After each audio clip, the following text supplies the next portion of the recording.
Hey guys, what is going on? I hope you're all doing well, and welcome to another Skyrim tutorial video. In this video, I will be explaining to you guys how you can quickly level up Conjuration.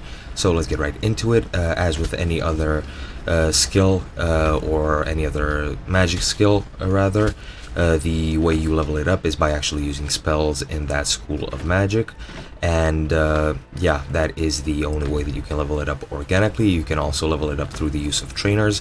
However, you can only level up your Conjuration 5 times per character level, and every 5 levels you need to level up your character, and it is quite gold intensive as well, so you will need a lot of gold to do so, and some trainers won't even level you up past a certain level, such as 50 or 75 of your skill, so keep that in mind.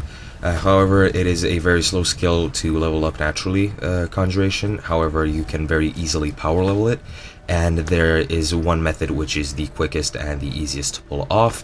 All you will need is the Soul Trap spell, which you will find from pretty much any mage vendor or most vendors in Skyrim who actually sell spell books. And what you want to do is to use the Soul Trap spell, which is used to, of course, trap souls into soul gems. And what you want to do is use that spell to cast it on either a corpse of a human NPC or a humanoid NPC, rather, or any corpse will work for that matter, I think. Don't quote me on that, however, I do think that is the case.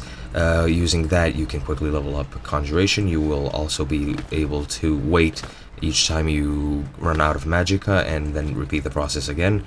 You can also use the spell on living entities such as Shadowmere, which is the best way. Using Soul Traps will aggravate NPCs. However, horses such as Shadowmere, or I think other horses, won't be aggroed by it, and just repeatedly casting it on Shadowmere will quickly power level your Conjuration. And yeah, that is pretty much it. I hope you guys enjoyed, and I'll be seeing you in another video.